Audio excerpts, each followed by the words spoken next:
নমস্কাৰ ৰাইজ, মই নতুন এটি মিনি ব্লগলৈ আপোনালোকক স্বাগতম জনাইছোঁ। আজিৰ ব্লগটো ষ্টাৰ্ট কৰিলোঁ ৰাতিপুৱাৰ ব্ৰেকফাষ্টৰ সৈতে। আজিৰ ব্ৰেকফাষ্ট আছিলে আমাৰ ৰুটি আৰু আলু ভাজি, যোনটো চবৰে ফেভৰেট হয়। গৰম চাহৰ সৈতে খাই ল'লোঁ। আৰু এয়া কাপোৰ দেখিছে নহয়, কাপোৰ দেখিলে যে মাথাটো একদম বেয়া হৈ যায়, কিন্তু ক'ৰবাত যাব হ'লে যে কাপোৰেই বিচাৰি নাপাওঁ। এইটো একদম নাজানো অকল মোৰে হয়নে চবৰে ক্ষেত্ৰত হয়।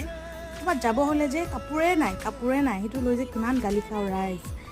আৰু এয়া মালে এটা ইনভিটেশ্যন আহিলে, মানে তাহাঁতে নতুনকৈ দুৰ্গা মন্দিৰ এটা বনাইছে, তাকে ল'ব ইনগ্ৰেশ্যন আৰু মানে সেয়াই মাক মাতি গ'ল।